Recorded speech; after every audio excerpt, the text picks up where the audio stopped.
Je te parle du rejet! Eh oui, de la blessure du rejet. La peur du rejet.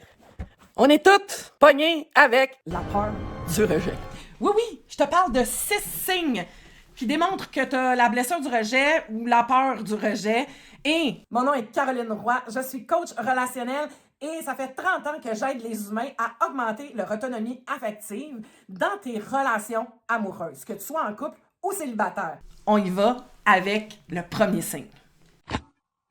Et oui, éviter l'engagement, pas se mouiller, hein, on va le voir sous différentes formes.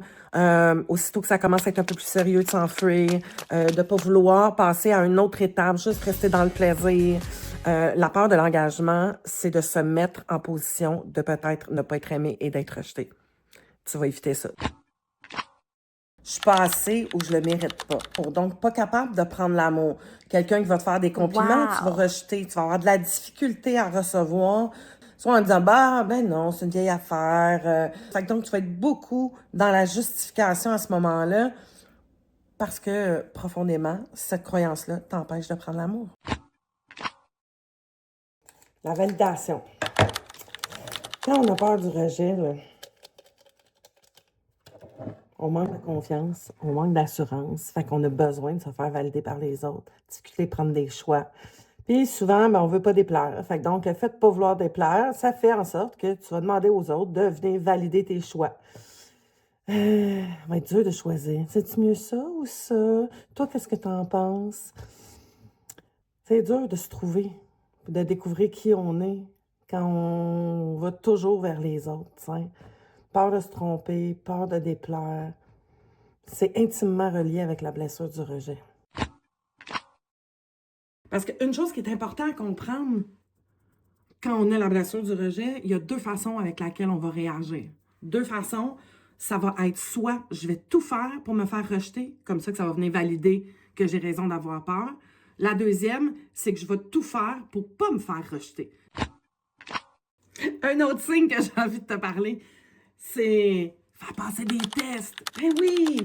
Quand tu as peur du rejet, là, ce que tu vas faire, c'est que tu vas aimer ça, faire passer des tests à l'autre pour t'assurer que le lien est vraiment fort puis qu'il te rejettera pas. Fait que tu vas pitcher des petites bombes, hein, critiquer, ramener des sujets du passé, tu vas faire la baboune. Tu vas tester l'autre dans ton lien pour t'assurer que hey, c'est vraiment solide, comme ça il me rejettera pas. Mais souvent, ce que ça crée, c'est l'effet contraire. Puis quand ça arrive, ben tu dis je le savais, j'ai bien fait de passer des tests. Ce que tu oublies, c'est que c'est toi qui les as provoqués. Tellement peur du rejet que tu fais tout pour te faire rejeter. Puis là, je vais te parler d'un autre qu'on n'aime pas bien, puis je vais te dire tout bas, la dépendance affective.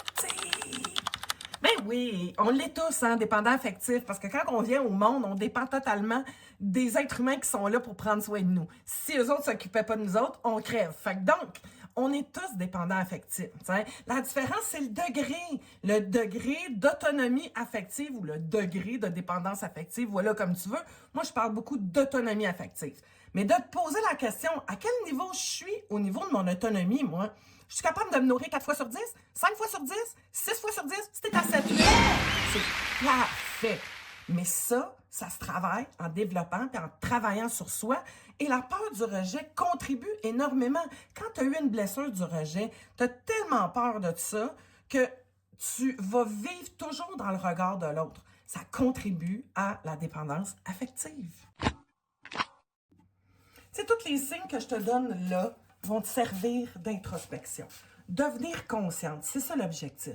Plus tu vas être consciente de comment tu réagis dû à cette blessure-là, plus tu vas être en maîtrise. Parce que tu ne peux pas travailler quelque chose que tu ne vois pas et que tu ne connais pas de toi. C'est impossible de le transformer. Donc, la première étape, c'est de le conscientiser. Et c'est ce que tu es en train de faire en regardant cette vidéo-là. En passant, je t'invite à t'abonner. Si jamais tu n'es pas abonné, vas-y tout de suite. Comme ça, tu vas voir tous les autres trucs, astuces et tout ce que je sors en vidéo sur ma chaîne YouTube tu vas recevoir des notifications. Parce que peut-être que là, il y en a, là, parce que l'ego va embarquer, il va dire non, moi, j'ai pas ça. Moi, j'ai pas ça. Ça fait pas partie de ce que j'ai comme comportement. Mais observe-toi. Si tu veux que ça change, faut que tu t'avoues à toi-même qu'il y a tel comportement que tu l'as. Il n'y a pas de bon, pas de mauvais, là. Jamais. Il y a une façon de réagir pour pas sentir le rejet et te développer des comportements par rapport à ça. C'est extraordinaire! Wow! Honore-toi! Hey, jusqu'à aujourd'hui, j'ai trouvé une façon de moins me sentir blessée par rapport au rejet. Mais aujourd'hui, tu te rends compte que ça brime ta liberté, que tu n'es plus bien là-dedans, puis que tu as envie que ça change. Bien, à partir de là, prends conscience de ça, puis regarde-toi aller. Fait que je t'invite à prendre le temps, cette semaine, aujourd'hui, de te voir agir dans tes comportements, dans ton couple, et en même temps, va donc télécharger. En dessous de la vidéo, j'ai sorti un petit guide où ce que je te donne 7 étapes pour transformer la peur du rejet en force dans ta relation. Ça va t'aider parce qu'il y a des trucs à travailler à deux. Ah oui, il faut que je te parle aussi de ma affaire. Celui-là, il est pas bien le fun. Parce que, je sais pas. Il est pas très honorable. La jalousie. Hein? Ben oui. Sentiment de rejet, là, ça vient avec, je te l'ai dit tantôt, le sentiment qu'on n'est pas assez, qu'on n'est pas suffisant, donc on n'est pas vraiment important, puis comment qu'une personne pourrait nous choisir, tu sais.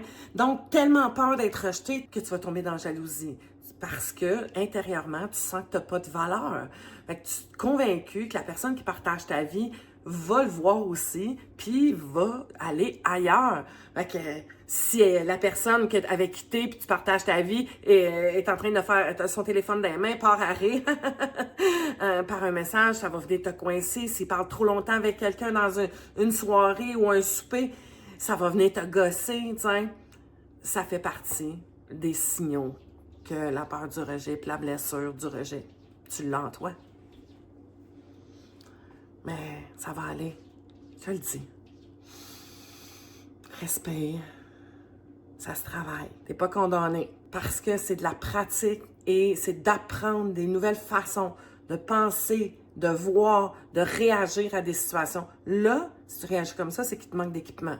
T'as pas la conscience. On commence par première étape, prendre conscience que je porte cette blessure-là puis que moi, je run sans la peur du rejet. Puis après, des outils pour transformer ça. Je te le dis, ça se fait. Respire.